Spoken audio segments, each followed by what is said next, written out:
3 Citizens Advisory Board, so we're going to call the meeting to order. And the first item for us to consider is a resolution of recognition of service, and I'm going to ask Mark Beck if he would step to the podium and read this resolution for us. Good morning. Whereas Sam Bowman was appointed by the mayor of the city of Oklahoma City and thereafter confirmed by the City Council of Oklahoma City to serve as a member of the MAPS 3 Senior Health and Wellness Center Subcommittee on August 14, 2012. And whereas Sam Bowman served Ward 2 on the City Council for 8 years until he retired in April 2011, and whereas Sam Bowman has focused his business and public careers as an advocate for neighborhoods and has shown devotion to his community and public service. And whereas Sam Bowman has a keen interest in bicycle safety, sidewalk funding, and improved health and welfare for seniors. And whereas Sam Bowman's service to the citizens of Oklahoma City includes his service in various public capacities, including service on the Oklahoma City Planning Commission and the OKC Trail Steering Committee, and as chairman of the OKC Enterprise Committee. And whereas Sam Bowman performed his duties as a subcommittee member in the best interest of Oklahoma City and the MAPS 3 Senior Health and Wellness Centers Subcommittee.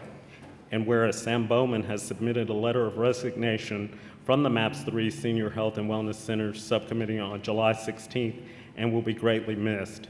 Now therefore be it resolved by the MAPS 3 Citizens Advisory Board and MAPS 3 Senior Health and Wellness Center Subcommittee that they do hereby thank and commend Sam Bowman for his fine contributions as a MAPS 3 Senior Health and Wellness Centers Subcommittee member and for his many years of dedicated service to Ward 2 and the City of Oklahoma City, and wish him the very best.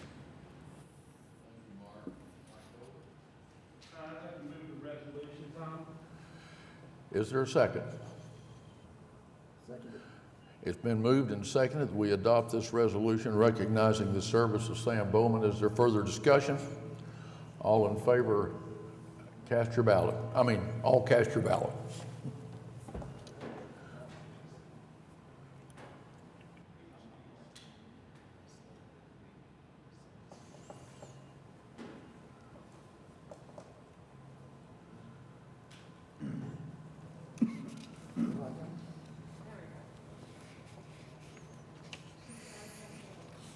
Oh, yes.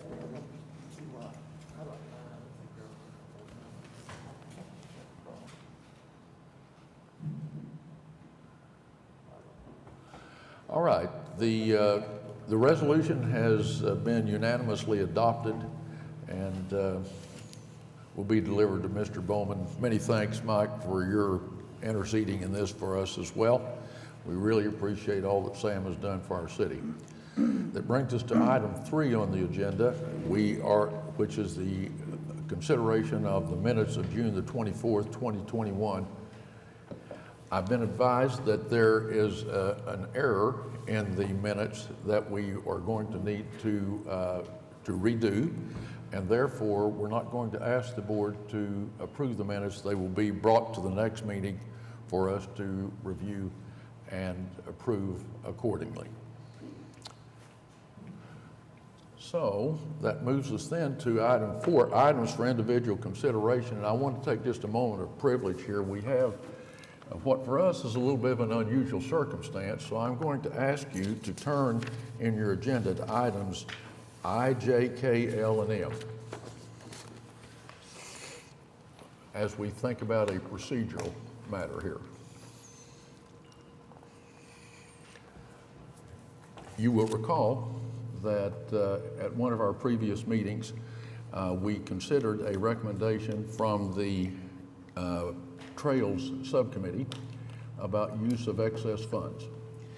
And at the request of Mike Adams, we reviewed that and then we sent it back to the committee for further consideration.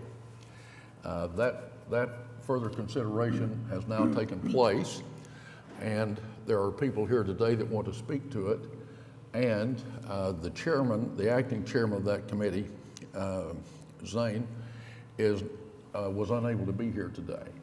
I have assured Michael Adams that he will have the chance to make his case, which will be for us to take an alternative position to what is being recommended by the subcommittee.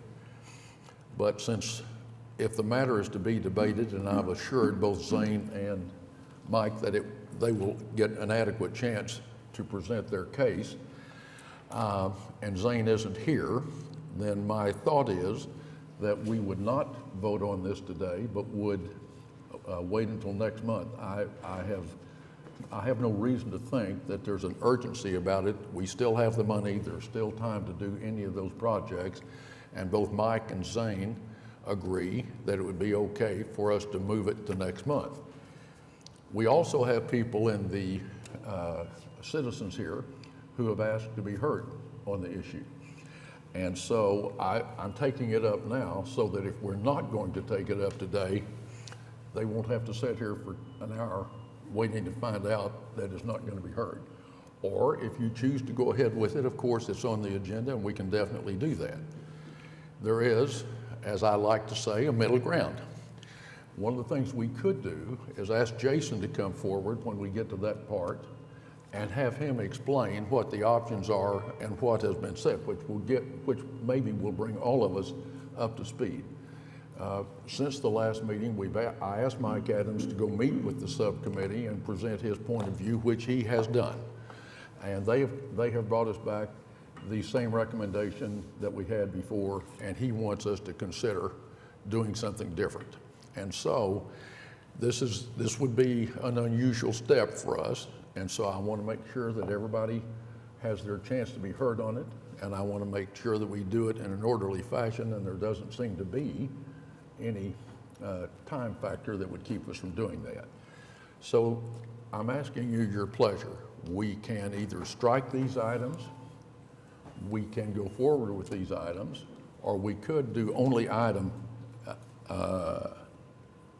I, and have Jason come forward and explain what the issues are, and then next month let Mike and Zane and whoever is here from the citizen standpoint to explain their point of view about it. So that's what I'm asking your guidance about. Anyone want to be heard on that? Yes. Chair, I would like, if possible, because we do have people speaking on item K, I would like to just vote on item K. I mean, if we need to leave the others to the side and worry about those the next round, that's fine with me, but clearly this is one of concern for our communities, and that's why they're present. So I would recommend I as well as K and work through the others.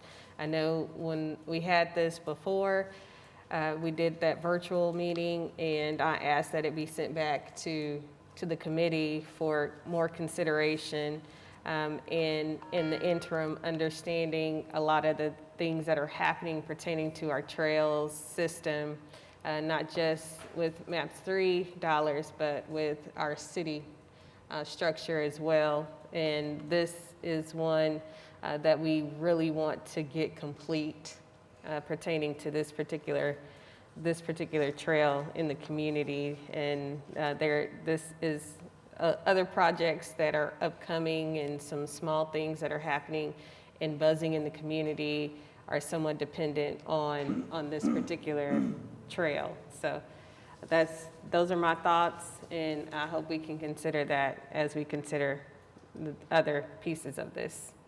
Thank you. Well, I'm not going to consider it or vote on it unless we let the other side have their say. So what you're recommending would be that we do it all today without the chairman of the subcommittee, because I see no way if Mr. Adams is going to suggest that we use all of the excess money on a completely different project, considering one would decide them all. And so I don't see how we can do that.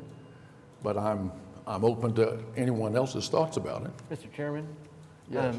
Could we have the presentation and then hear from citizens and kind of stop it at that? That way their feedback is received and listened to, but then we can all have another chance, or have a chance next time to have a more Sure, fulsome discussion? I think that'd be great. I would assume, without knowing what they're thinking, that they'd rather be heard the day it's going to be voted on. But it may be that they'd like to be heard today and then come back in a month and say the same thing again. If that's what they want to do, it's all right with me. Well, I'll say, and not to speak for the group, I know this has been a conversation that has been passed around within the community that clearly they came to be heard. And I just would hate for them to have to come back again next month to speak on it once more, but I understand where we are, and Mr. Boatwright did recommend it again and where we are. So I just want us to keep that in mind as well. Sure. Anyone else?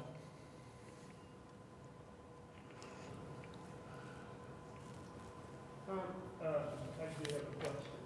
Before we actually would vote on that, would it be possible that we get kind of a synopsis from David perhaps on where we are just in terms of excess funds?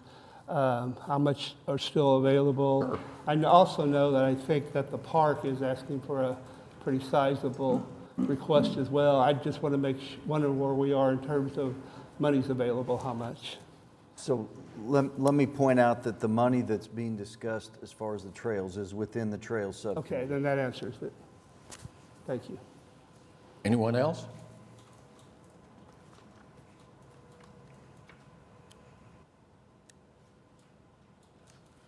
Okay, well, we can, I have these requests to be heard, and I'm going to ask all of you, if we don't vote on it today, do you want to be heard today? So I'll ask Russell Pace, Mr. Knight, Mr. Warrior. Let's see, is that all? I think that's it. We have 3 people who have asked to be heard. Would you rather be heard today, or if we don't vote on it? Yes. Yes, sir. Okay. We'll have the presentation today also. Well, we haven't decided, but I'm going to propose that we then, since you're here and our citizens, you've made the trouble to come, and I think Councilman Nice makes a good point about that, that we do item I, hear the explanation of the issue with Jason, let the citizens be heard, and then we'll decide what to do with J, K, L, and M after we've had that presentation. Does that sound like an okay thing? All right. All right, then let's go back to the first item on the agenda. You have item A is the MAPS 3 budget and obligations report as of August the 2nd. David? Thank you, Mr. Chairman. Because of timing as far as closing out the year, we don't have the revenue and expense report, but what you do have is your obligations report this month, and it's in its usual form. I can try and answer any questions. You can see, Mr. Dover, that one of the things you were asking about is on the infrastructure contingency account, there's $676,000 in that as far as program contingency. But as I said, the question about the trails and those projects is all within the trails money, so it doesn't involve that. So I'll try to answer any questions if you have any. There is more than just $600,000 in excess funds, right? What's that? There is more than just $600,000. There is. There's approximately $3 million in excess collections and interest still out there. Oops, make that. Other questions for David? Shall we receive the report? It's been moved that we approve it by Michael Adams and seconded by Cecilia Robinson Woods. Is there further discussion? Cast your vote.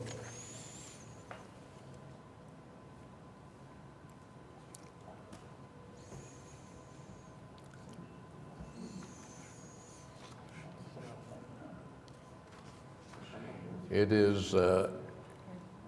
is received.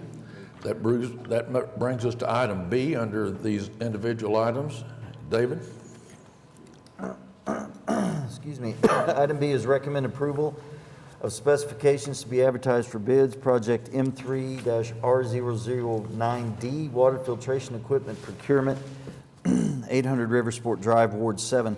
So this is the first step in providing the microfiltration for the whitewater facility. We had difficulty in getting everything apples to apples in the first bid because there's so many options out there. So what we're going to do is something similar to what our utilities department has done when they have specific equipment that needs to be done. So we will bid this out as a procurement item. The equipment manufacturers will bid on this. We will pick the lowest bid for that, and then we will send out another set of specs for contractors to bid, showing that they need to use this piece of equipment that came in as low bid for the project. That way, we're able to specify exactly which piece of equipment is to be used, but it was bid also. And the reason that's important is because they come in different shapes and different sizes, and the different racks to hold the equipment is necessary. And like I said, it just makes it all apples and apples whenever the contractors bid it. So this is part one of that project, and this comes with the recommendation from the subcommittee. Questions for David?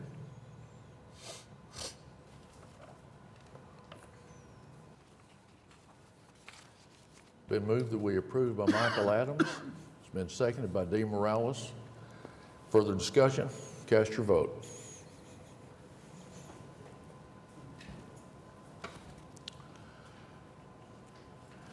That brings us to item C, David.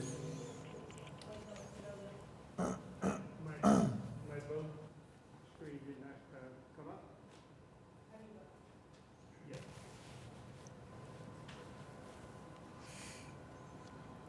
Okay, approved. It's passed. That brings us then to item C, David. Item C is recommend approval of change order number 8, project M3-R008, MAPS 3 Whitewater Facility, second floor renovation, 800 Riversport Drive, increase of $10,723.75, Ward 7. So this is to replace mulch that was in the planting beds with rock. So there's been issues with mulch. Mulch has to be replaced every year. It's also washing and getting into the water, and it also blows away. So the operator has asked us to put in landscape rock in an additional area of those beds. I can tell you that it has been done. I'm looking at staff, making sure that's correct, but it has been completed. We authorized this because of that big event that was coming up this past week to get it done. So it comes to you as an item that's already completed. Anybody want to remove the rock? Okay, all right. It has been moved by Michael Adams, seconded by Dee Morales, that we approve this item. Is there further discussion? Cast your vote.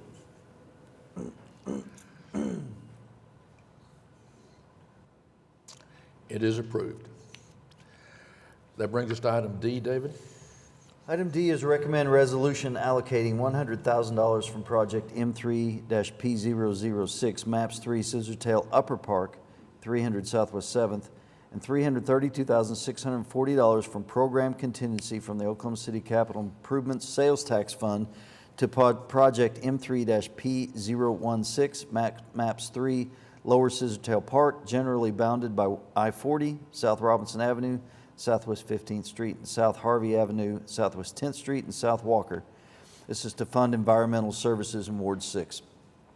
So the first piece is the upper park is complete. When we closed out POs, we were able to gather more money that was still up there. There's about $137,000 in that project. We'd like to take $100,000 of that and move it to the lower park to help with these things that we're doing because the upper park is finished. We're still leaving $37,000 in there for any loose ends that still come up. And loose ends, I mean like what we call chargebacks within the city if another department sends us a bill for inspection services or things like that. After a time, we will be coming to you to transfer that remaining money on down, but it's prudent right now to keep some of that in there. So we're going to move $100,000 to the lower park, and then we're asking for $332,640 from program contingency from the sales tax. What's transpired in the park is that we've had two big items that have just wiped out our contingency funds. And there was, if you recall, approved by this body and by council, a $200,000 delay claim from the contractor because the utilities, the private utilities in that area were not removed in a timely fashion, and it caused them delays. We're still waiting on AT&T to move lines out of the park. But that took $200,000 of our money. And then in the very southwest corner of the park, when the contractor was doing work, they found an area where somebody had buried battery cases. So not whole batteries, but they're car battery cases. It appears that they'd split them open, taken the lead out. I don't know what they did with the fluids that were in there, but then they just threw these cases in this hole and buried them. And as we were digging through, we found them. The environmental reports that we had done did not find any of this. It's a fairly small area, but the problem is that the material that was placed in there is causing the soil to become qualified as hazardous soil, hazardous material. There's chemicals in it that are elevated beyond where they should be, so we're having to remove that soil.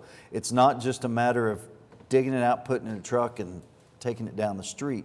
This soil is considered hazardous waste, and it has to be taken to a hazardous waste disposal facility. They're taking it to Waynoka, Oklahoma, to a special landfill operation there. And we can only do so much at a time, but it's very expensive. And we continue to dig these batteries up. So what we're asking is money out of program contingency, out of that $600,000 that I just mentioned, to cover these costs. We think that we're real close to the end of this, but there could be as much as another $200,000 of costs in that. The cost to haul that dirt and to dispose of it is very high. Questions for David? Shall we approve it?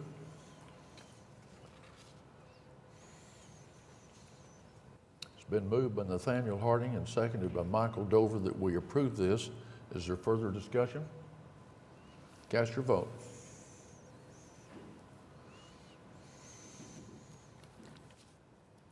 All right, that brings us then to item E, David. Item E is recommend approval of change order number 6, project M3-P016, WC 1000, SC 1073, Maps 3, Lower Scissortail Park, generally bounded by I-40, South Robinson, Southwest 15th Street, South Harvey, Southwest 10th Street, and South Walker, increase of $40,517.65. So this change order money still comes out of the original contingency funds. It'll leave us with about $17,000 still in the contingency funds for the park project. This is for some routine things. So there's some roadway repairs. There's some additional tree removal. So we went to great lengths to identify trees that could stay in the park at that north area that's against I-40.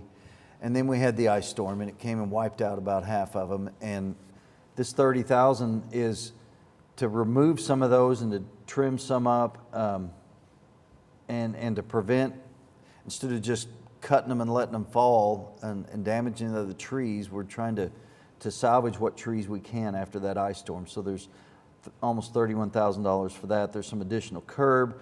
And then there's a credit, a $5,000 credit for some irrigation. And then there's an underground storage tank removal of $2,700 that we found out there. So I think the lesson is that when you dig in places that have had 150 years worth of people, you never know what you're going to find. So this takes our contingency funds down to about $17,000, as I said. So from this point on, it's very likely that any change orders that come along are going to ask for contingency funds or excess collections or something to finish the park. We're doing our very best to keep that to a minimum. But as you can see, there are things that just just come up, like the tree removal and some of the roadway repairs. But this comes with the approval from the subcommittee. All right. Further questions for David? Shall we approve it? Nathaniel Harding has moved that we approve it. Cecilia Robinson Woods has seconded. Is there further discussion? Cast your vote.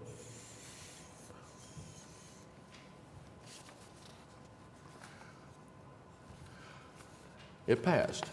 That brings us then to item F on the agenda. David? Item F is recommend approval of change order number 2, project M3-H002B, MAPS 3 Senior Health and Wellness Center number 1, additional improvements. 11501 North Rockwell, an increase of $15,699 in Ward 8. So the first item on here is pool repair.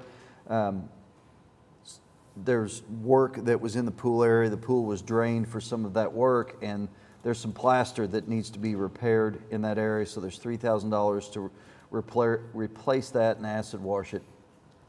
And then the shower wall and floor revisions.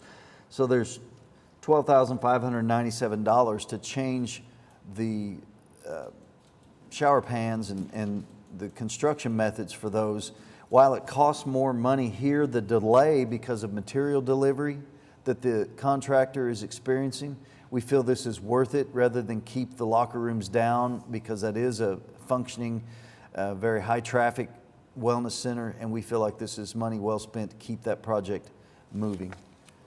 So this comes with the recommendation from those that were there for the Wellness Center Subcommittee. Michael? David, things like the pool repair, for example. At what point, I thought we'd turned over this project and submitted it to the operator, and they were going to be responsible for repairs in the future. I understand new construction we've approved one thing, but why do we continue to make repairs once these projects have been turned over to the operator? So we're doing some construction in that area, and we needed to lower the pool, and there's some plaster that failed once the water is down. So we felt an obligation to fix things that we caused. But yes, you're right. We do not go in and continue to do maintenance. Right. And we're not even allowed to do maintenance type activities. So you don't consider this to be maintenance? It's kind of a 50-50, I guess you could say, but had we not been messing with the pool, it might not have happened. Yeah, well, I mean, I'm not objecting. I'm not going to object to it. I'm just trying to understand the process. It seems like some of these projects, once they're turned over to the operator, then we're kind of out of the thing and shouldn't be called upon to continue to maintain. If the pool were 10 or 20 years old or something like that, I think I'd really go in that direction, but it's just not that old. Thank you. Okay, further questions for David? Shall we approve it? It's been moved by Michael Dover, seconded by Nathaniel Harding, that we approve this change order. Is there further discussion? Cast your ballot. It is passed. That brings us to item G. Item G is recommend approval of change order number 5, project M3-H003C, MAPS 3 Senior Health and Wellness Center number 2, locker room expansion, 4021 South Walker Avenue, increase of $6,164 in Ward 4. This project's getting really close to being finished, and there's some things that come up. You can see there's small items. The biggest one is the wall paint, so there's some work.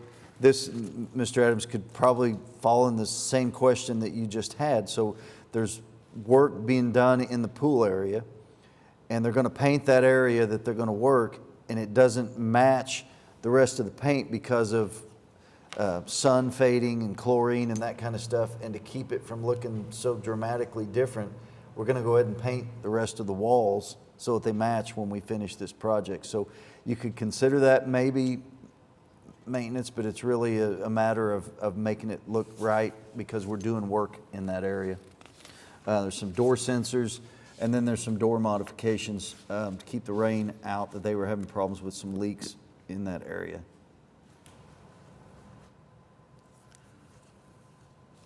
Shall we approve it? Been moved by Michael Dover and seconded by Nathaniel Harding that we approve this change order. Is there further discussion? Cast your vote. Okay, that brings us to H, is it, David? Yes, sir. Item H is recommend approval of change order number 41, project M3-C003, Maps 3 Convention Center, 100 Mick, Cornet Drive, increase of $3,029 in Ward 7. So if you recall, we took out some of the P180 improvements on the east side of the relocated Broadway down by the parking lot when we moved Broadway over. And that was because we were concerned that they would get torn out whenever that would get developed anyway. So we didn't build that to just have it torn out.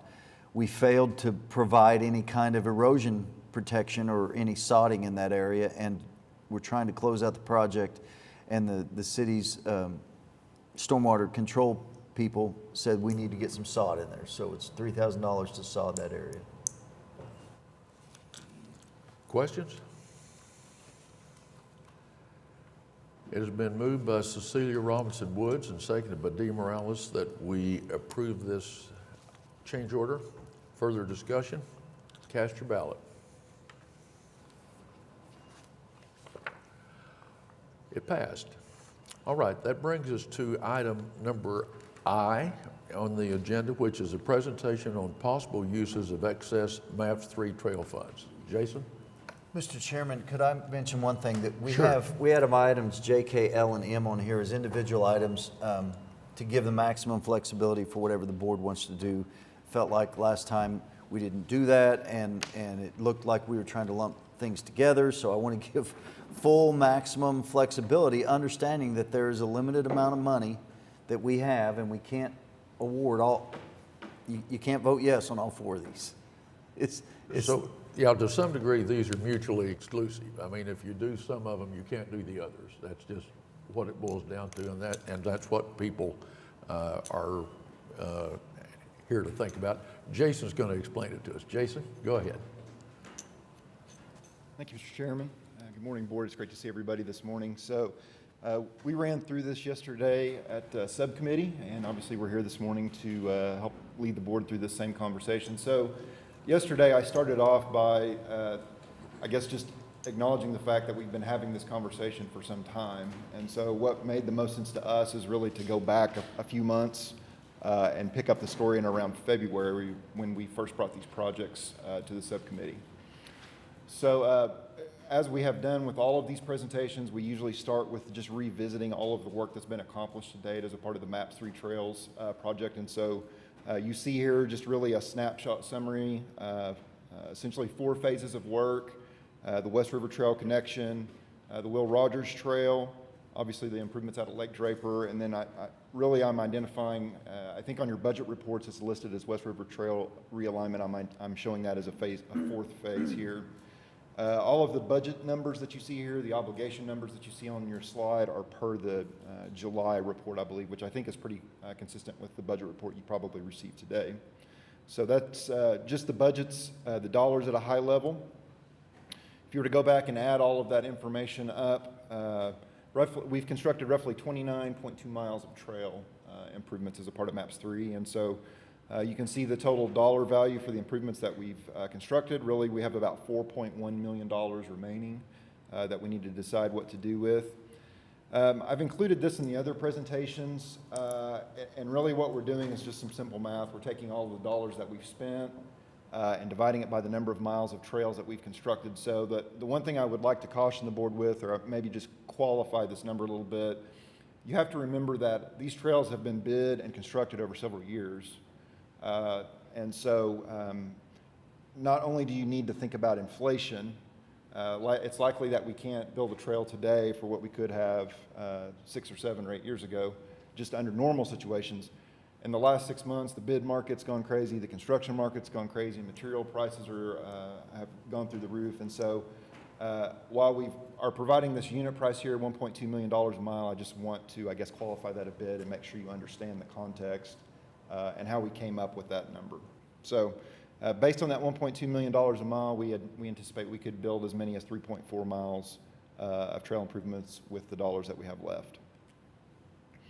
So as I said, we're going to, I think, pick up this conversation from February of this year. So we've been having this conversation. Actually, the conversation goes back even a little further than that, but I think February was about the time when we really sat down and said, okay, what projects are we going to pursue? And so in February, we brought forward a presentation with the 4 projects that you see here. The 2 connections to the Katy Trail, one on 10th, one on 23rd, the Air Depot Trail in southeast Oklahoma City, and the South May Trail just south of Early Wine Park. And so I'm not going to go through all of those presentations. The board, the subcommittee yesterday, we hit the high points, but you know, I think what I'd like to do is maybe just provide you a little information here in terms of characterizing these projects. So the Katy Trail and Northeast 23rd connection, you can see this is one of the slides that we provided the subcommittee. The Katy Trail is actually below Northeast 23rd Street in this location, and so you can see from the couple of photos that we've provided there what that looks like.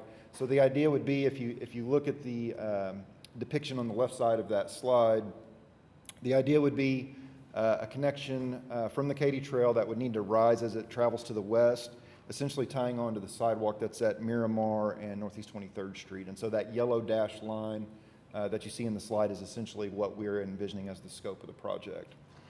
So roughly $600,000. There's a lot of excavation that needs to be done there, most likely some retaining walls. There's existing right-of-way that we have to work within, and so obviously that's going to drive up the cost of that project. The next project, Katy Trail on Northeast 10th Street, so a bit south of the previous project. So we have the opposite situation in this location. So in this location, the Katy Trail is above Northeast 10th Street, and so you can see that from the pictures that we provided there, the pedestrian bridge that goes over Northeast 10th Street. So the idea for this project is that we would connect the sidewalks that run along the north and south sides of Northeast 10th Street to the Katy Trail, and so as you might imagine, there's a pretty significant elevation difference. So we need to essentially extend the new trail far enough that we can make up that difference in elevation and keep the trail accessible. And so you can see in the depiction that's on the slide here, the yellow dashed lines again, how we envision that those connections might be made. And so as with the Northeast 23rd Street project, roughly a $600,000 project is what we're currently anticipating. So moving on, again, this is information we presented in the our February presentation of the subcommittee.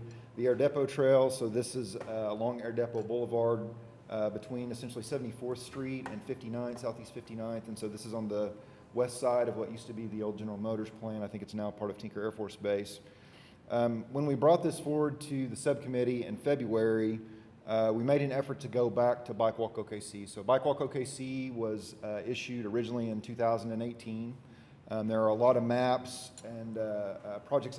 There are a lot of maps in Bike Walk OKC, as probably most of you know. There's projects that have been identified and prioritized, and so we went back to Bike Walk OKC. One thing I probably should have said before I got into the specifics on these projects: the projects that we brought forward to the subcommittee in February were not brought forward in a vacuum. So one of the things that we did, we had this $4.1 million outstanding. One of the very first things we did is go and talk to the planning department about what projects were on their radar as unfunded and necessary, and so that's where these projects came from. So really just to reiterate planning's comments to us, we went back to Bike Walk OKC. You can see this map that we've provided here on this slide. This is map 2.7 out of Bike Walk OKC, and so obviously the trail project that we brought to the subcommittee is identified in the Bike Walk OKC document, and so we've highlighted it there. I think as it's envisioned, we think that the trail would likely go on the east side of Air Depot Boulevard. There's a few less drives over there, and really it would be making a connection between the red trail that you see on the south side of that aerial photograph there. That's a trail that comes up from our Lake Draper Trail improvements, and so the idea would be to make a connection there, extend the trail north along the east side of Air Depot Boulevard, and then connect at Southeast 59th Street. I believe there's a bike lane project that's anticipated to go in along Southeast 59th Street, and so we'd be making that connection. And so the last trail that we presented at the February subcommittee meeting was a trail along South May Avenue, and so again, we went back to Bike Walk OKC, same map 2.7, identifying a few recreational trails. You can see in the aerial photograph on the left side of that slide excerpt, Early Wine Park is at the northwest quadrant of that photo. The red line is depicting the trail that encompasses Early Wine Park. So the idea would be to connect onto that trail, make a connection at West 119th, and then we would extend down May Avenue, probably the west side of May Avenue, 1 mile down to Southwest 134th. Jason, Yes, sir. This map shows on Southwest 59. Yeah, I think that's a mislabel. That's between Making a switch. 104th, or 119th and 134th, I believe. Yeah.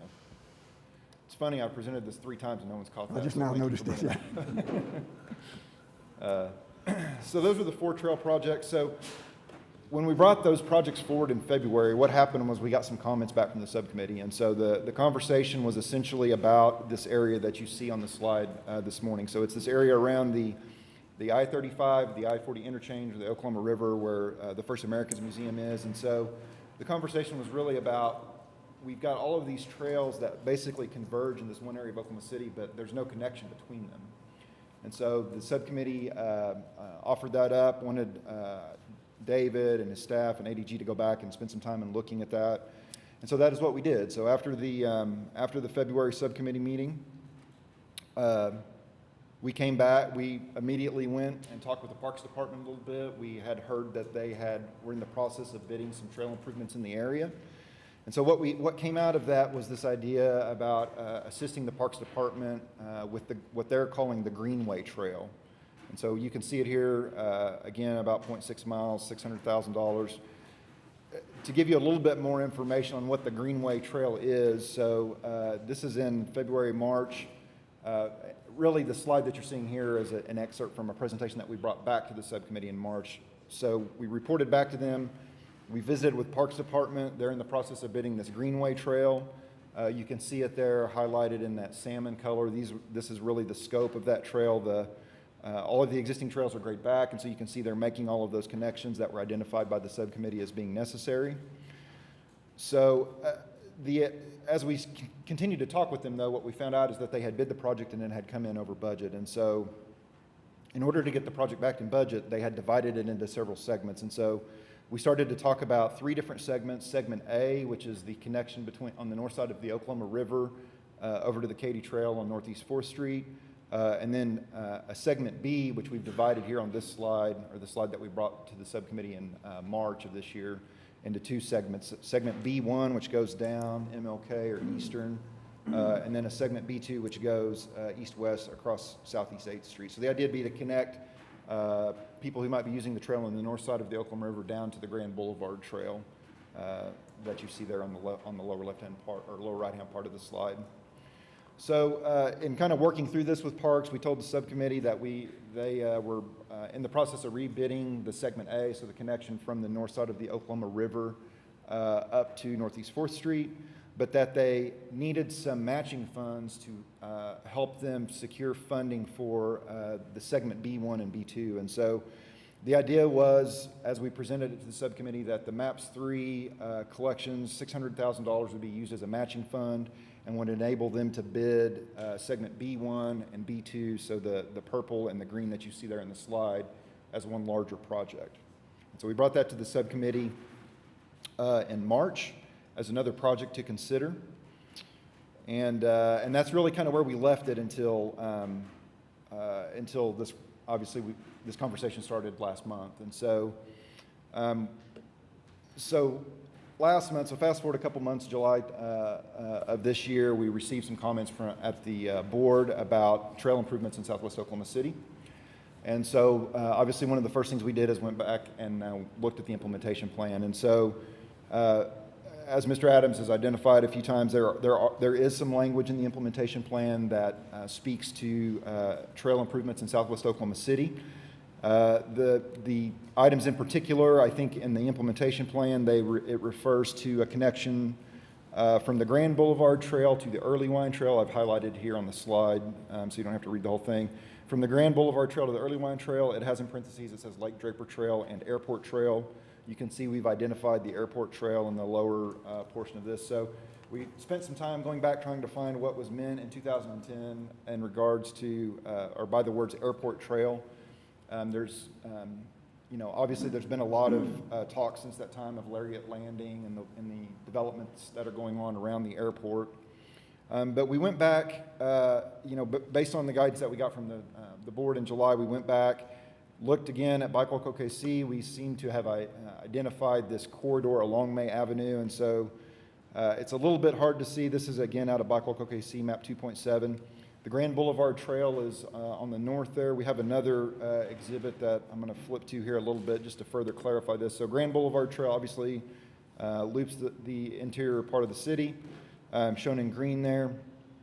And so we've highlighted the corridor that's identified in Bike Walk OKC. And so there are several things that are located along this corridor. Woodson Park obviously spans both sides of I-44. There's a pedestrian bridge that allows people who are on the Grand Boulevard Trail to get through Woodson Park and continue north.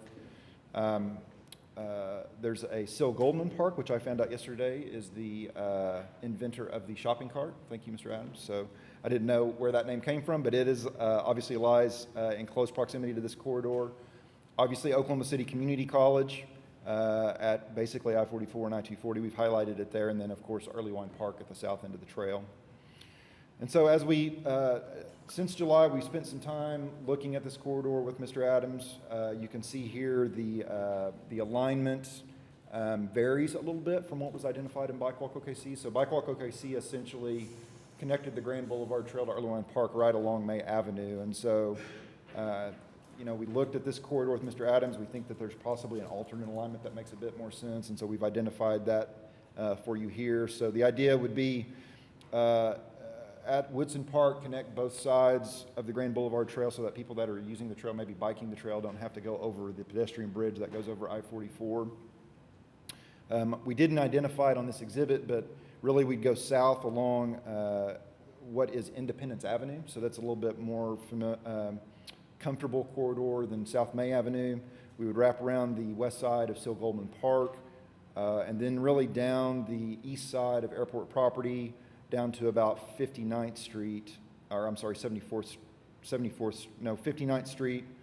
I'm sorry, we would cross I-44 underneath I-44 at 59th, down the airport property, and then back across I-44 at 74th onto the Oklahoma City Community College campus, and then obviously down May Avenue down to Earlywine. So we looked at this whole project as one piece, and so using the unit prices that I talked about previously, in total, it's about 6.3 miles of improvement. So it'd be about roughly $7 to $8 million to build this entire project. So knowing that we don't have that much money to spend, we took that project, we divided it into two segments.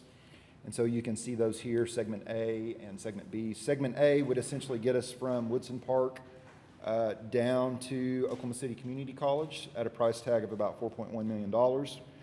And then Segment B would be the remaining 2.8 miles, which would be about $3.4 million. So really where we sit today, this was obviously the recommendation that we brought forward previously as a part of the February and March process that we went through with the subcommittee. I think obviously with the feedback that we got in July and the corridor that I just identified for you, we're making a little bit of an adjustment here this afternoon. So we've combined the two Katy Trail connections. You'll see that here on this slide. So these were previously identified as separate connections. So we've combined those into one project with a price tag of $1.2 million. We still feel the Greenway Trail assistance is something that needs to be discussed. So that's about $600,000 that we've identified there. The Air Depot Trail is still in the mix. We have replaced what was previously identified as the May Avenue Trail, which was south of Earlywine, with this extension from the Grand Boulevard Trail that we just walked you through. And so we've shown the entire trail on this slide, but obviously we don't have dollars available for funding that entire project. And so we've really just identified Segment A here as a potential project which you could potentially fund if you so choose. So that's the best I can do to get everybody caught up. So if there's any questions, I'd love to take them. If not, I will find my seat. Questions for Jason?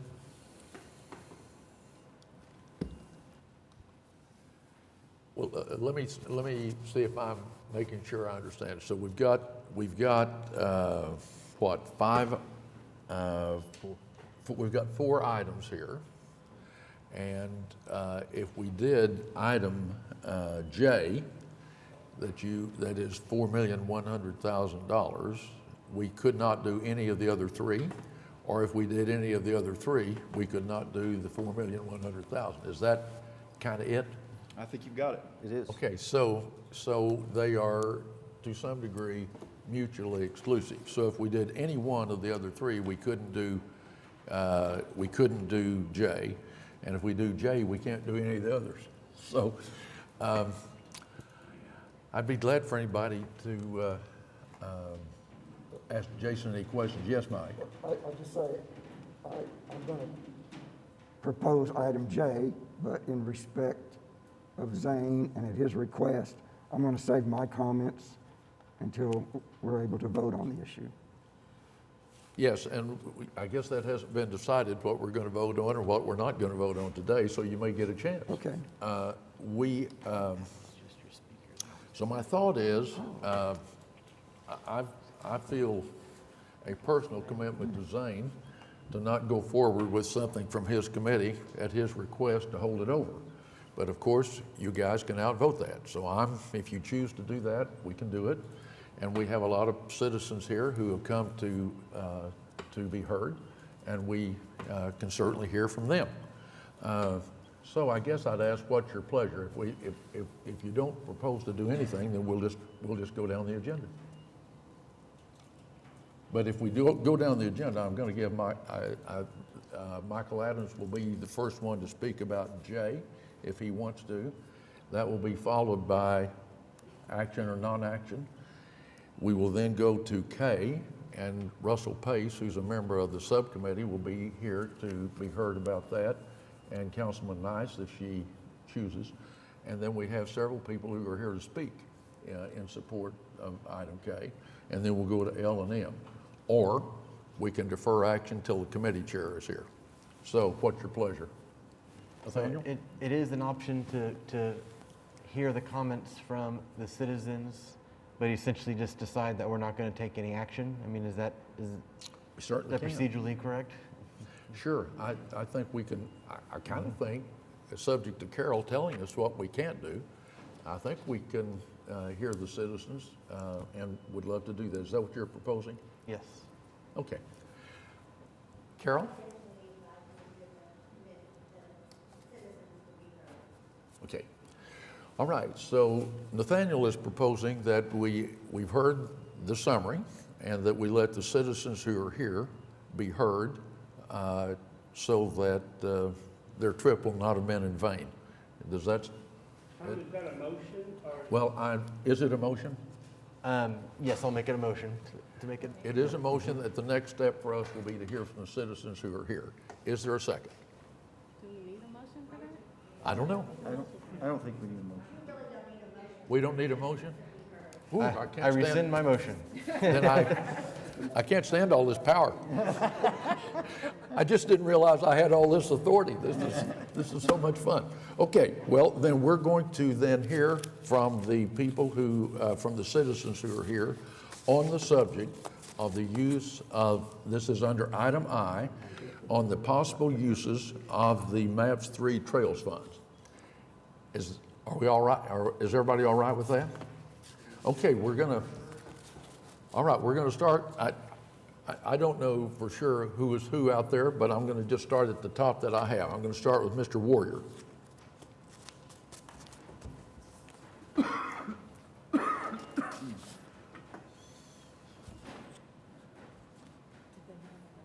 Welcome. Well, good morning. Good morning. Certainly glad to be here to work through some various things. Mr. Warrior, before you start, I should say, we didn't read all the rules ahead of time, but there is a time limit on all of us speaking on an item, citizens included, and that would be 3 minutes. Please go ahead. Okay, so you assume I'll probably try to make that now, sir. I'm not assuming anything. I'm just glad you're here. Yes, sir. Thank you for that reminder I have with that. The presentation that you just heard is the third time that's been presented. The subcommittee members have heard that, I think, that for the third time as of yesterday that was going over that. And the subcommittee is down to the last bit of money in the trails of $3-4 million that they have for that. So I guess, when we have that last bit of money, it's always difficult to try to decide on how that fund is going to be spent throughout a particular area. The subcommittee back in the December or the first of this year had requested that the staff give them some ideas, some various types of projects could be used for the excess funds that's going to be used for that. And they've also heard from the presentations from Jason about how those would be used and that type of thing for that.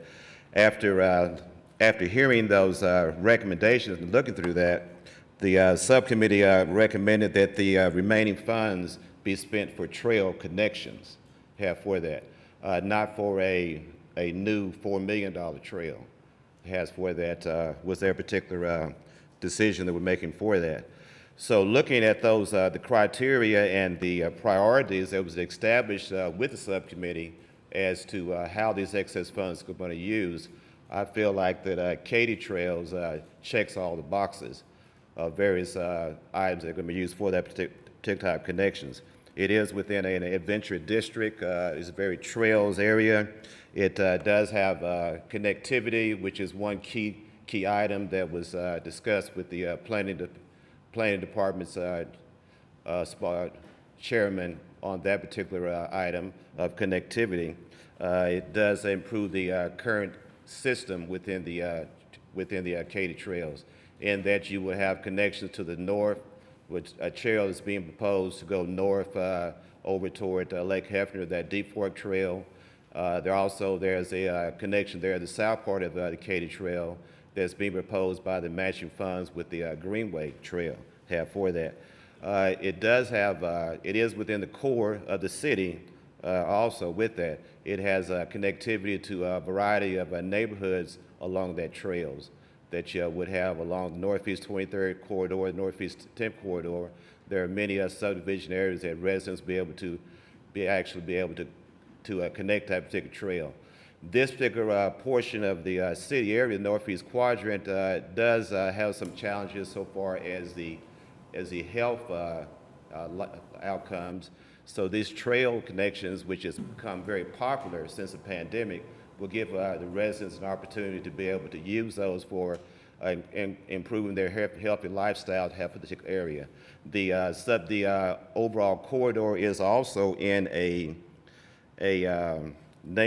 healthy neighborhood overlay, which is another key component. I think that this trail will assist with helping the outcome of the residents of that particular area that you will have for that. And it's also a beautiful trail with a canopy of trees throughout the particular area. Also, it is a natural trail system, and I feel like that would be a very good use of the excess money for those particular funds. Along with also, as I've looked over the various trails, those particular connections that are being discussed, the Air Depot Trail, I think, is a key component also that could be used for this particular excess funds. It will match real well with what's been approved by the City Council to approve the 59th Street bicycle infrastructure that would match up well with that. So that's the reason why I believe that the Katy Trail would be a good use of the excess funds, because of the connectivity and the connection with the various residents throughout the community. Thank you. Thank you, Mr. Warrior. Appreciate it. That brings us to Mr. Knight.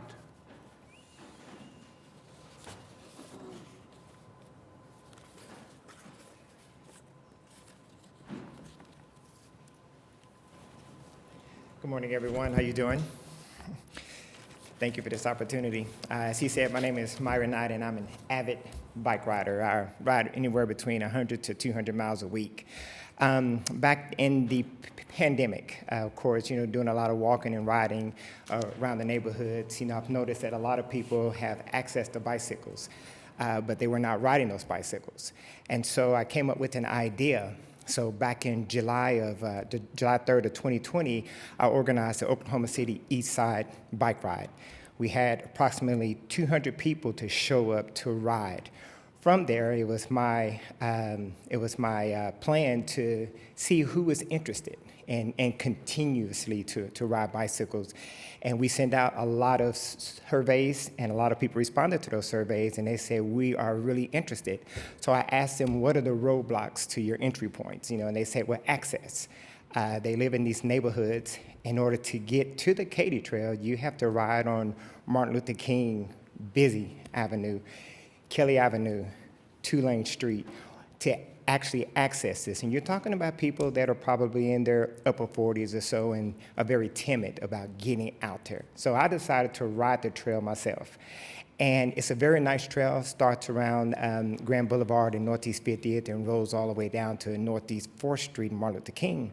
And the one glaring thing that jumped out at me is we have this wonderful trail, but we have very limited access. You cannot access the Katy Trail unless you come down Northeast 50th Street in that busy zoo atmosphere, Northeast 16th Street. If you know anything about Northeast 16th Street, there are some hills there and some curves that you would have to actually ride down and access it. And then there is Northeast 4th Street. So we have this wonderful trail, but we have no access. So my application, of course, is to finish what we started. We have something very beautiful there, but the people will not, they have limited access. My mom, of course, she's up in age and health, and some of the limitations of what a lot of people are experiencing, either you walk or you run. And if you're not good or don't want to walk or run, then we decided to introduce bicycling as an option. Since that bike ride, we've been averaging about 20 people every weekend who show up to ride bikes as a group. But as individuals, they're still limited and timid to actually go out and ride that trail. So my recommendation is that we finish what we start. Then, of course, the connectivity piece after this is where do we go from here? It's only so many times you can ride that bike trail, about 4 miles, I do believe. And in looking at the plans, there are some plans to connect that bike trail. It is the adventure district, so it just makes sense to me that if we're planning on connecting it to the river and other portions or other parts, that we actually give access to as many people to take advantage of that as possible. Thank you. Thank you. All right, that brings us to John Pettis.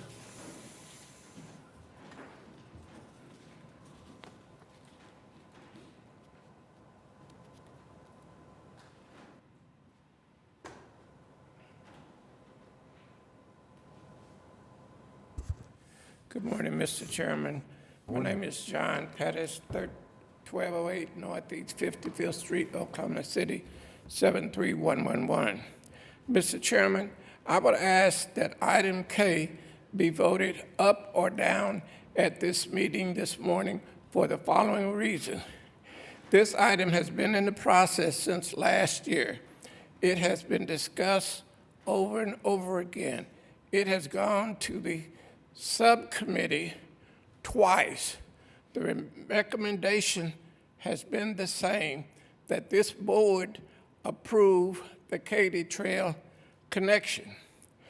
Construction costs continues to go up. The last reason is delaying this vote on the Katy Trail does not give any assurances that, number one, that there'll be a quorum at the next meeting, or number two, that a member of this board decides or is unable to attend the meeting and is delayed once again. I think that that the Katy Trail, if necessary, should be pulled out separately, voted on, and you can table the rest of it. Thank you. Thank you, Mr. Pettis. That brings us to Ron Summers.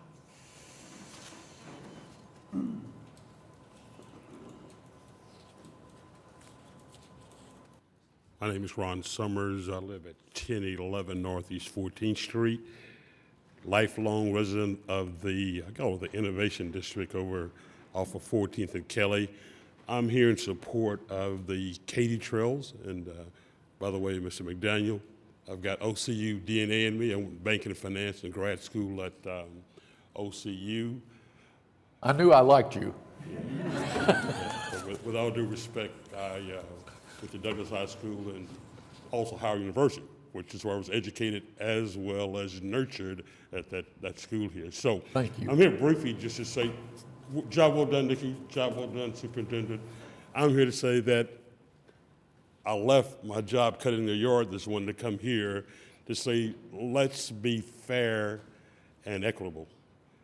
Let's do the best that we can as far as like taking these funds and using them in the most efficient way. You know, prior to me coming, I stopped at the, I don't know if you can see this, but this is like a band from the Health Science Center. I had 3 minor strokes last week and didn't know it. And I was looking at these guys, they're all healthy guys. I've got a big belly, so really, we need that trail, Mr. McDaniel. We need that connection so I can start walking as opposed to eating Leo's barbecue. So I'm going to cut the conversation short. Thanks for allowing me the time. Dino, you guys are doing a wonderful job. Let's help out the east side. I think all we want is something fair and something equitable. So, Thank you. Nikki, doing a wonderful job. Thank you so much. Okay, Steve Petrie.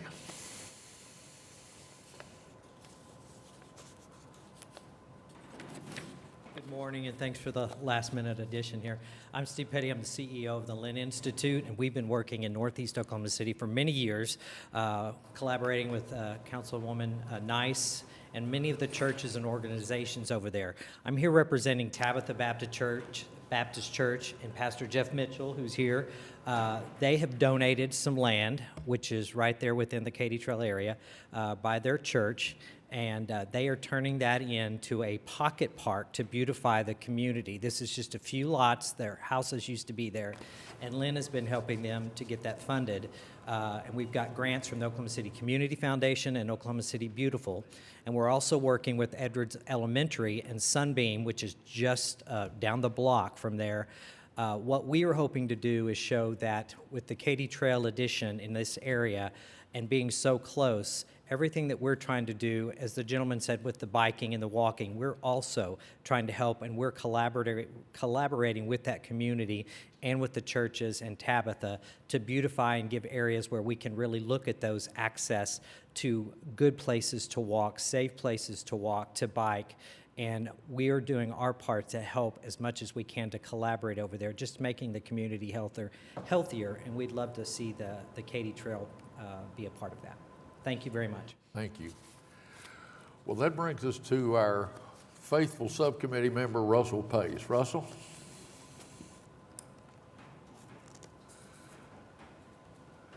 Russell, while you're coming up, I want to just say thank you for the time and effort you've put into this. Are we in 12 years now you've served on the subcommittee? It seems like 12 years. It's been great, and I would like to thank the committee for their service as well. This is kind of a win-win situation, I think. We have 4 great projects. The subcommittee has recommended repeatedly twice to do 3 of the projects. The reason for that is it creates that continuity, the connectivity that we need and we wanted, and the citizens of Oklahoma City deserve. Mike's project, the Lariat Trail, is wonderful, but we have asked repeatedly that the 3 projects be done. The Greenway Trail doubles the value of our $600,000, I believe, with a match. So that's an excellent connection. We have a tremendous opportunity to connect the Katy Trail. We have a large contingency of people here, excuse me, that utilize that and desire that to be completed. And then we also service with the other one a little institution called Tinker, the largest employer. The trail runs right down the side of Tinker. So I would ask the committee to approve and vote on today the 3 items and not the Laramie Trail. Any questions? I can't believe I'm this nervous, but thank you for your time. Thank you, Russell. Well, I am impressed with what everybody has said, And I am feeling like that we don't know whether we're going to vote on these or not. We're going to get a chance to, but I don't think it would be fair to do this without giving Michael a chance to explain his part, which no one has been an advocate for. How do you all feel about hearing what Mike has to say? Feel okay about that? Are you going to vote on them today? I don't know. No, I will not know until somebody makes a motion. I mean, Zane had asked that we not, but we've got members of the subcommittee. I mean, it's our decision to make.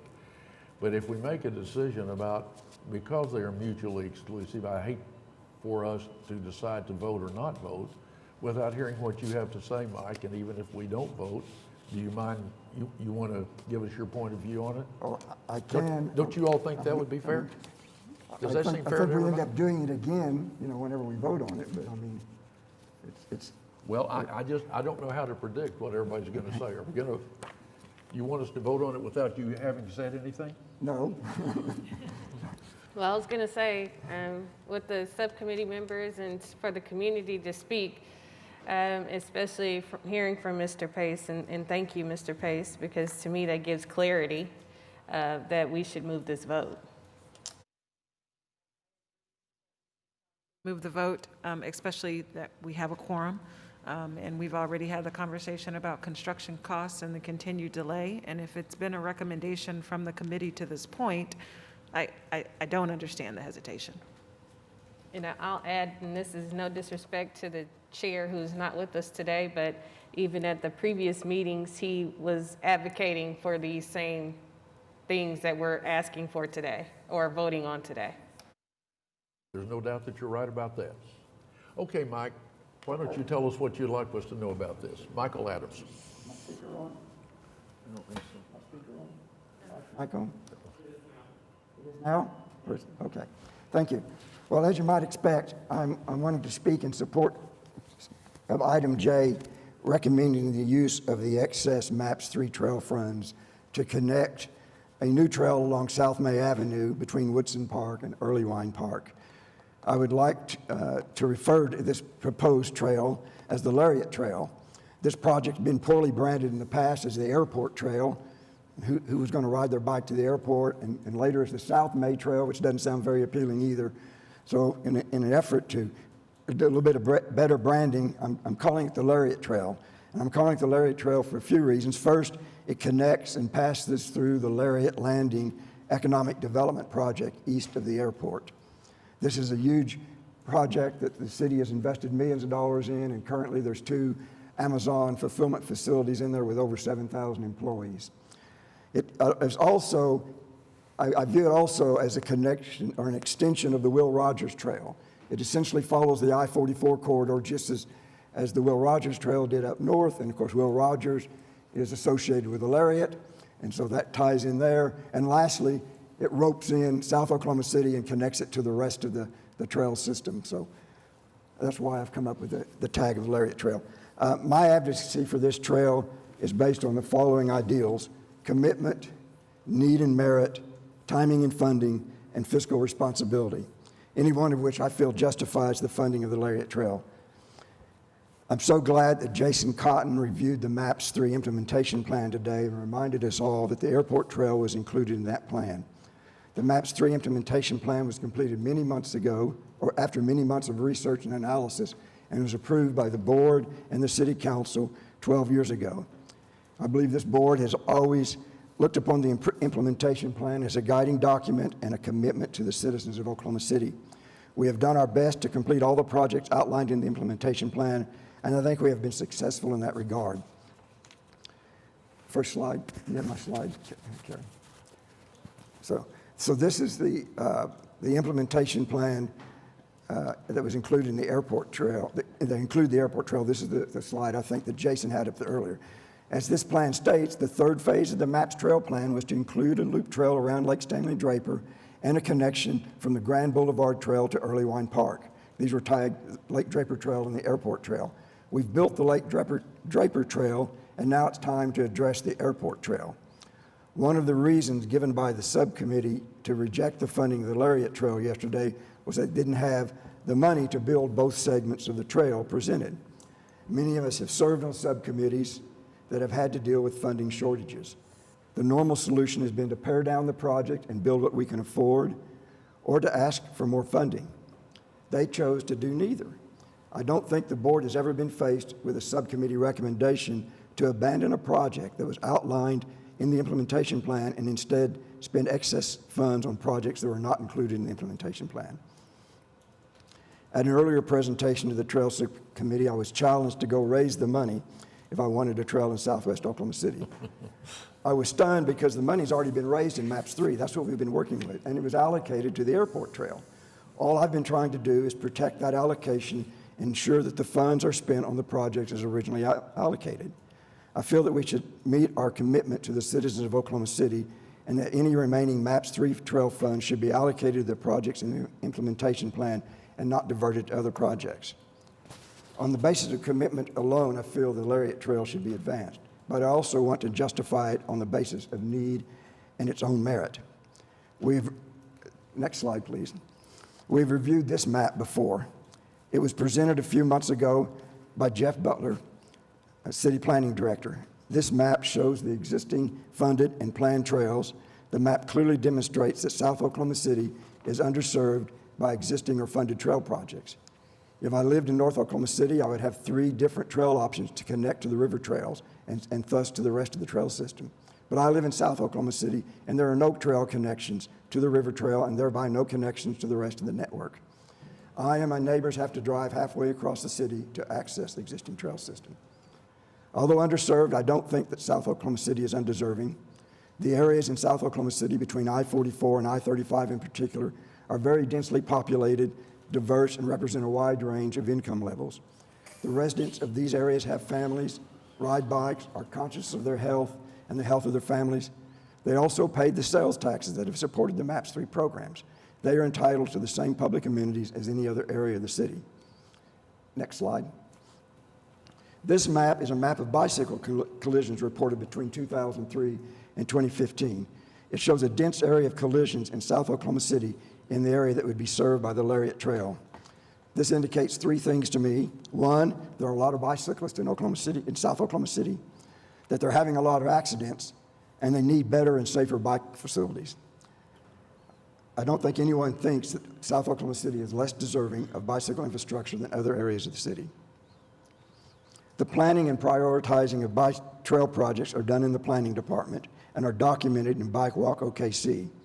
It is my understanding that any trail project, whether funded by bond issues, MAPS, Better Streets, or ACOG grants, is to be guided by and chosen from Bike Walk OKC. Next slide. This is a prioritized list of bike facility projects in Bike Walk Oklahoma City, and it includes the trail projects that are being proposed today. I know it's hard to read, but the South May Trail is the 4th highest ranked project when Bike Walk OKC was adopted in 2018. All the projects with check marks have since been funded. So the South May Trail is now the highest ranked unfunded project on this list. Yet other projects with lower priorities have already been funded. And on top of that, the recommendations of the Trail Subcommittee would result in even more trail projects leapfrogging the needs of South Oklahoma City and ignoring the priorities established in Bike Walk OKC. If the South May Trail is the top-rated project remaining in Bike Walk OC, why should we propose funding other projects ahead of it? So I think just on the basis of need and merit, this trail warrants support. Let's talk about what happens if MAPS 3 does not fund the Lariat Trail. It's been suggested that the trail needs of South Oklahoma City might be addressed in future trail projects and from other funding sources. So let's consider the current funded trail projects. With the 2017 bond issue, Better Streets, and Safer City sales tax, there's about $20 million in trail projects identified and funded and in progress. In addition, the Deep Fork Trail project in North Oklahoma City has a budget of over $20 million and is moving forward with other funding sources. Next slide. This is a list of the trail projects that I've pulled off of the Better Street Safer City website that are going to be built with Better Street Safer City funding. Of the 20 currently funded trail projects, only one is in southwest Oklahoma City, and that trail is less than a half mile long and probably has a budget of $500,000. That's $500,000 out of a total of $40 million allocated. These projects will take years to complete, and still there will be no meaningful trail system to serve southwest Oklahoma City or connect to the existing trail system. So I think it's clear that the needs of South Oklahoma City are not going to be addressed by any of the trail projects in the current pipeline. What about future projects? Bike Walk Oklahoma City is currently being updated and is to be finalized and presented to the City Council soon. So let's look at what other trails are on the wish list. What bicycle trails are planned in the future but not yet funded? How does South Oklahoma City fare in that prospect? Next slide. This is a map of prioritized, unfunded future trail projects that is being proposed in the update to Bike Walk Oklahoma City. I know this may be difficult to read, but the highest priority trail on this map in Ward 5 in southwest Oklahoma City is number 26. How can there still be 25 higher priority projects elsewhere in the city when Ward 5 is the only ward in the city without any bicycle facilities? Finally, let's talk about the fiscal reasons to advance the Lariat Trail. Next slide. There's one other trail funding source that I've not addressed, and that is MAPS 4. The MAPS 4 implementation plan has not been finalized, but the MAPS 4 resolution adopted by the City Council and approved by the voters states it is the intent of the Council to further allocate $8 million for trail connectivity to Lake Stanley Draper and the Oklahoma River in South Oklahoma City.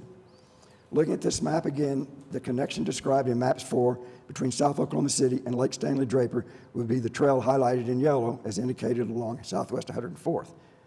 This trail is in Cleveland County and crosses the city of Moore. Both the Cleveland County Commissioners and the Moore City Manager have been approached about participating in the construction of the trail and have indicated a preliminary interest in partnering with the city of Oklahoma City. Also, a trail that connects across two municipalities and involves multiple funding sources will score very well for federal funding and will be eligible for matching grants. However, if the Lariat Trail is not built by MAPS 3, there will be no trail coming north-south to connect to the MAPS 4 trail, and therefore there will be no connection to the rest of the trail, to the Oklahoma River.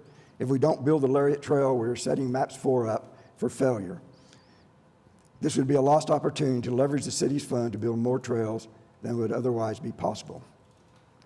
I trust you can acknowledge that the existing trail network is not balanced and whole segments of the city have been ignored.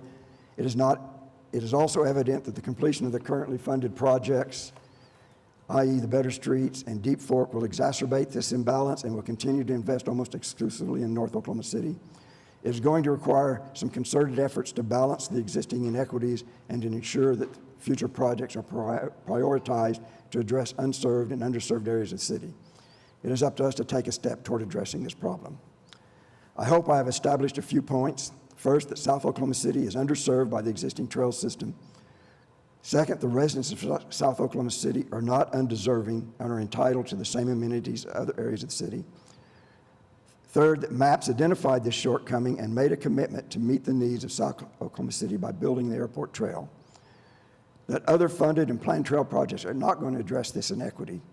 And it is up to MAPS 3, this advisory board, to build the trail that connects South Oklahoma City to the existing trail network. Other projects being considered today are worthy projects, but they are not MAPS 3 projects.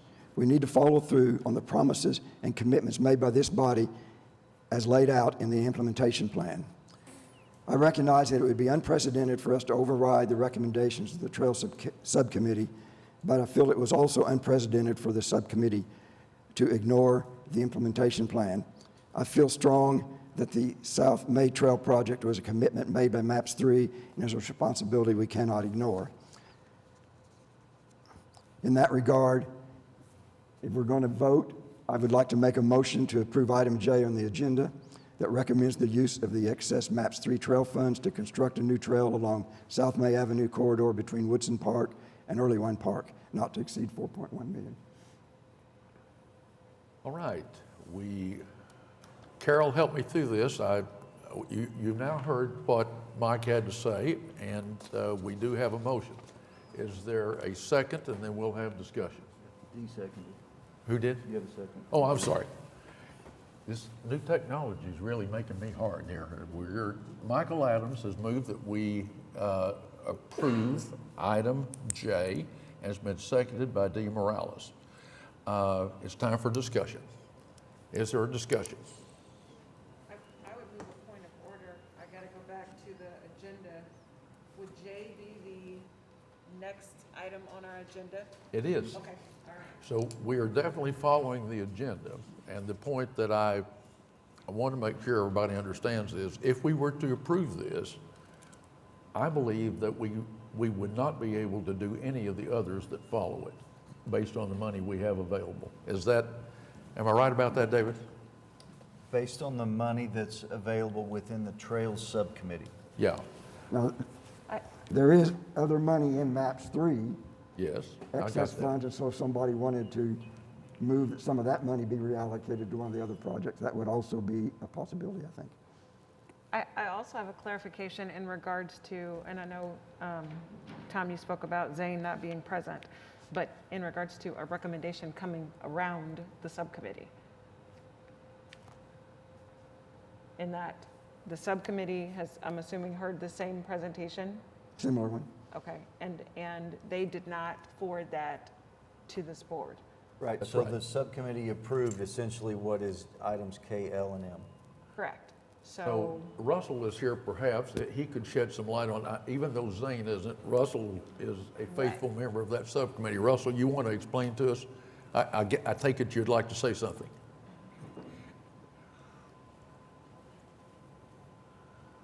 I guess the thing that I would like to add is that the committee worked very hard to make sure that all of Oklahoma City was addressed, that there was a time and a place to bring forward suggestions to maybe allocate part of the Draper Fund to the airport or the Lariat Trail, but that time has passed.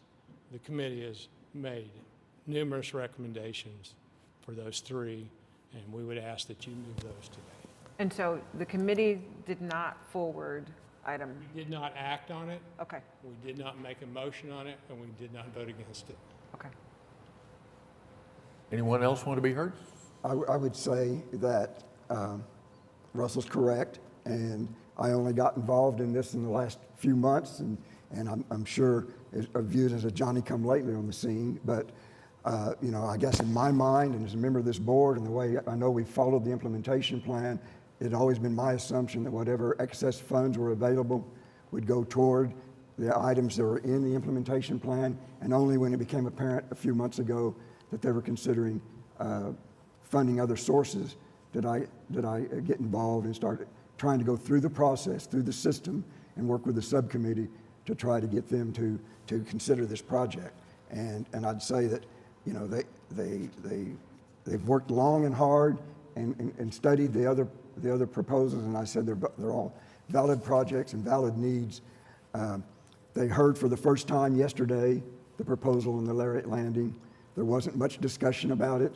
There wasn't much question about it. There was already a motion on the table to approve the other projects before I made my presentation. And so, you know, I think we need to really step back and consider this. And again, if we want to wait a month and get Zane here or something, I'm happy to do that. But I really think we need to stick with, and I'm not against any of these other projects. They're great projects. I want to try to work to find funding for them. But I think the MAPS 3 funds have been allocated for this airport trail project. And I think it's unprecedented to scrap that project in favor of something else. Did you? Since there is a motion on the board and it has been seconded, you can vote on it and then go from there. Either passes Carol, or fails. I want to say I'm sorry, but you know my hearing isn't great. I can't I'm understand what sorry. you're saying. Can you hear me now? Yes.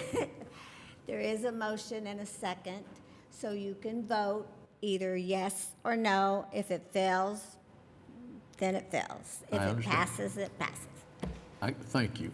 Are we still in the discussion We are. portion? We're still in Okay. discussion. She just tries to help me along, so we do it in accordance with the law. Go Sir ahead. Chair, I believe we had, I don't know, I'm just asking, we had a hand raised in the audience that wanted to speak. I don't know if this is just our time to speak or if we can have others address. Well, I'm not going to say that anybody can't speak. I'll just say that this is the time that we have a motion here, and the discussion is among the members of the board. So, Definitely can and so go I ahead think and that- speak before the vote. well, I intend to say something, but I'm wanting to offer the time for anybody else to say anything they want to. Well, I'll say this. I do believe that we should work towards the efforts of this trail that has been brought forward. My question now pertaining to excess funds as far as MAPS 3 is concerned, do we have any? And is it possible for us to look at either A or B of this portion of the trail? And I do understand that plans change, things happen, and especially with where we are right now, with people outside, active, social distancing, and enjoying the amenities that have been built for them, that we see where the inequities are clearly because of people being out and about in these things. And so we understand why these particular trails, in my opinion, have been brought forward to complete the connection and for us to have that general circle that we were wanting for our city. And if I'm wrong, someone please correct me so I can be corrected and understand what the mission of that was, to have an overlasting connection for our city with our trails. But I do have that question as far as, is there a possibility with excess just MAPS 3 funding to look at A or B, or how can we balance that with our city dollars and even with ODOT, and maybe some other, with us having this type of facility in our community, in our city, how they can help us to have this trail developed and used and be supported by maybe Amazon or the other facilities that have a stake in this part of our community and our city. Anyone else? Well,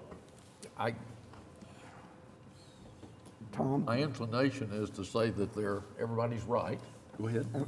In response to Councilor Nice's comments, I would say that I think David said there was $3 million in excess funds outside the Trails project. And if my motion were to pass, I would support a motion for somebody to request $1.2 million in funding from those funds to build the Katy Trail connections. I want to remind everybody what I said earlier in the item about the lower part, that we have no project contingency left, that we're going to need some of those funds, not the whole thing. So we can't do all of these. Let's keep that in mind, because you're making me nervous. I understand. Well, I think the hardest decisions are when both sides are right. I mean, I think it's a really hard thing to choose between these kinds of things when everybody makes so many great points. And I think both sides are right. And I've done a lot of reflecting, because there's just no one I have a higher regard for than Michael Adams, who's been a faithful member of this committee from the start, and his ideas and help have been tremendous. And so I started out thinking that most everything he says makes sense to me. But it also makes sense to me what the citizens are saying as well. And so I spent a lot of time reflecting on this, and I'm thinking back to the time, just to remind all of us on the board, when the Whitewater facility budget came in double the bids came in double the budget. And we had said, and what we had said in the implementation plan, we had said, we're going to build windscreens and we're going to build a grandstand at the Whitewater, at the river. And ultimately, we had to decide we couldn't do them both because we didn't have the budget.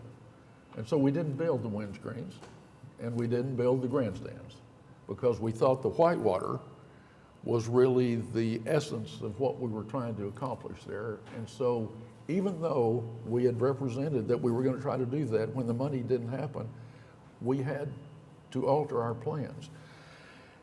And when you have a project that's pay as you go, and when you have a project that goes on for more than a decade, it's really hard to say, gee, we said 10 years ago when we approved the implementation plan, we were going to do exactly this.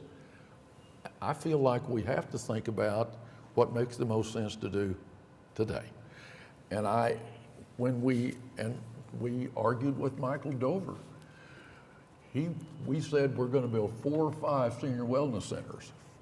And we said we were going to build 5 senior wellness centers, and I just want to remind you, we have built 4 because that's what we could afford. And so it is unprecedented for us to overrule a subcommittee. I don't know that we've ever done it. And for me, when the choice really gets hard, and I think this is this is a really hard choice for me. But when the choice gets hard, I have to say I believe in our process.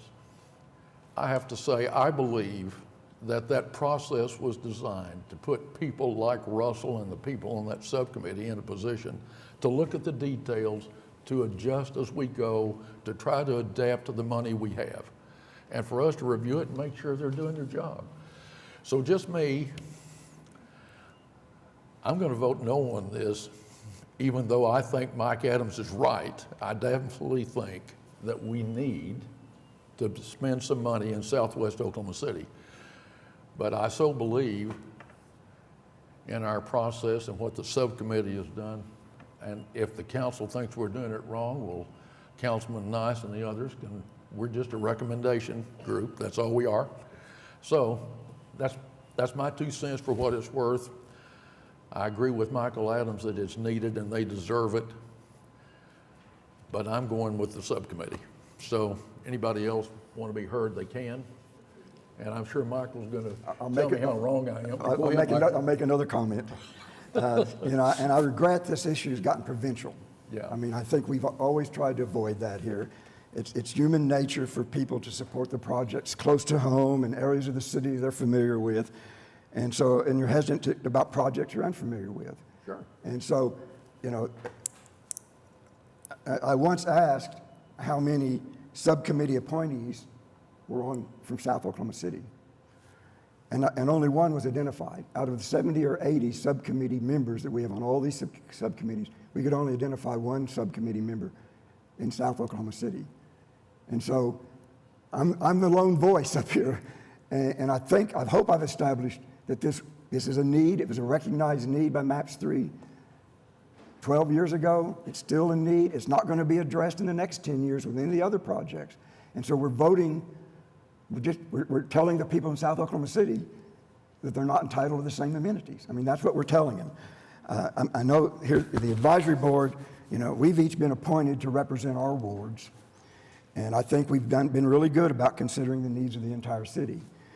And there are only 2 MAPS 3 projects in Ward 5, this trail and the senior center. And those, for whatever reason, happen to be the very last 2 projects that we're dealing with. And as a consequence, they're both dealing with funding issues.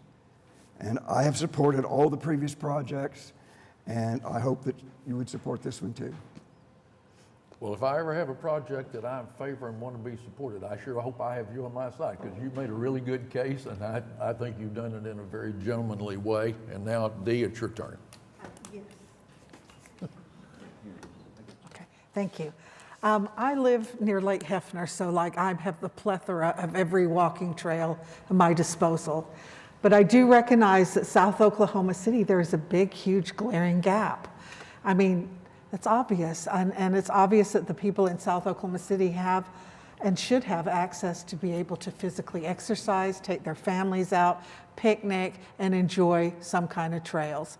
I don't agree with going against the subcommittees. I mean, I have my committees that I'm in charge of, and I know we work very hard to come up with decisions, so I don't like doing that, but I do want to point out that it is a big disparity. Agreed. So that's my 2 cents. All right. Everybody through? Well, I just want to, this is really a struggle for me as well. I didn't know that there's only one. Did you say one person from South Oklahoma City on all of our subcommittees? That is kind of shocking. But having said that, I do believe in the process as well, and for that reason, I'm going to vote against this because it means we can't do any of the other projects. I'll say this, I'm sorry to interrupt you, Mr. Chair. Mr. Adams, I want to say you are not alone in however this vote goes. I would like to work with you to advocate to figure out how we can get a trail in South Oklahoma City, especially the one that you're speaking of, because it is important, especially with OCCC and our young people and just the connection. So I am more than willing to help you advocate in that direction to make sure one way or the other we can get some funding. And Mr. Cotton, just get ready because we're going to be working to figure this out all together. And I'm, again, to the powers that I have, I am more than happy to do that because, again, this is very important. So I don't want you to think you're in this fight alone because you're not. But I do think it is important just to connect these because that is such a mighty trail and it's going to take a lot of effort to get that funded. I think we should do it right. And I really think that means getting more people to the table, more stakeholders to the table, and for us to look at how we can collectively build that trail together and not just rely on MAPS 3 dollars to do it. But that's just my personal voice in this. But again, I really appreciate you for bringing that to even my attention in the way that this trail is operating and has operated. And I hope even with our Trails Advisory Committee, that we can help in a way to advocate to ensure that this trail gets done sooner than later. And I add my support to your effort as well, Michael. Well, it's obviously, it won't be done if we don't do it in MAPS 3. I mean, there's no other sources, I think. And we'll see. And that we will be dealing with as a committee. That we'll be able to. I agree. All right. We have a motion and a second. Cast your ballot. Oh.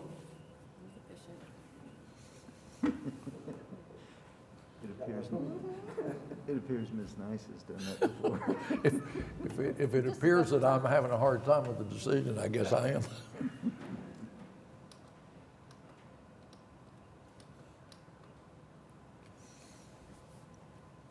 Has everybody cast their ballot? Pardon me? You don't have my vote? It shows up on my screen. Yes.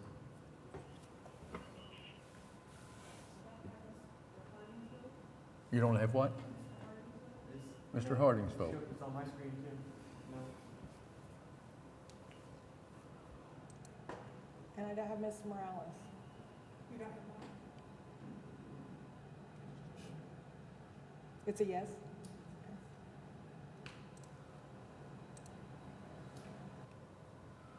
All right, the motion failed. That brings us to item K on the agenda. This is the recommended use of the MAPS 3 Trails funds to construct the Katy Trail. Do we have a motion?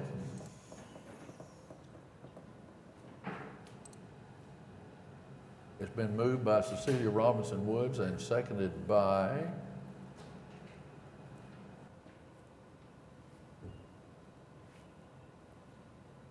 Says it's waiting. Can we just do it? Ms. Nice wants to second. Oh. You want to second it? All right, it's been moved by Cecilia Robinson Woods, seconded by Councilwoman Nice, that we approve item K. Is there further discussion? Cast your ballot.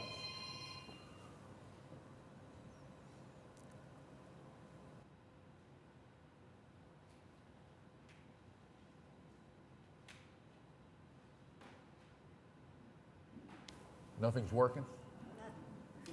Okay. All in favor say aye. Aye. Opposed, no. I believe the chair says the ayes have it. Anything? Everybody agree? All right. The motion? Pardon me? All right. I think what's happened, Lisa, is that we've gone so far over our time limit that the technology's quit working. They have absolutely cut off our electricity because we've gone too long. All right, we're gonna finish. Item L is the recommended use of the excess trails funds for a new trail along Air Depot Boulevard. Is that right? $1.6 million. Is there further discussion? Is there a motion? It's been moved by Nikki Nice, seconded by Nathaniel Harding, that we approve this. Cast your ballot.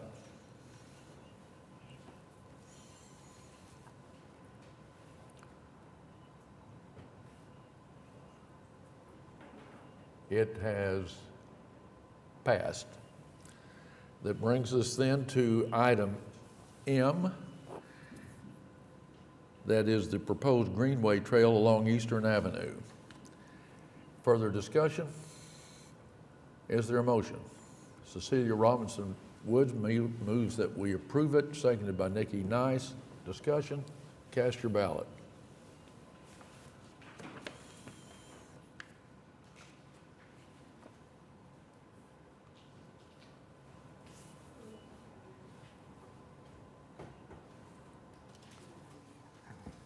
It has passed. Tom, I'd just say that, you know, in the spirit of cooperation, you know, once I realized that my proposal wasn't going to pass, I went ahead and approved the rest of these, so, because I do believe they are worthy projects. I wouldn't have expected anything less of you, Michael Adams. Thank you. All right. That brings us to new business. Is there any new business, David? No, sir. I've been told there are no subcommittee reports today, and I wanted to commend David for agreeing on his update for the next meeting rather than to give us further information today. That leaves us with time for comments by the board. Seeing none. Mr. Chairman? Oh, I'm sorry. I just want to make a point of order. I want to recognize the chairman's birthday yesterday. So a big happy birthday. Thank you. I've had a lot of experience with birthdays. And I had a great one with my family. It was fun, but thank you very much. I appreciate that. Any comments by staff? Carol, we're okay? Good. All right. Other citizens need to be heard? Hearing none. Michael Adams has moved we adjourn. It's been seconded by Mike Dover. All in favor say aye. Aye. We're adjourned. Thank you, guys.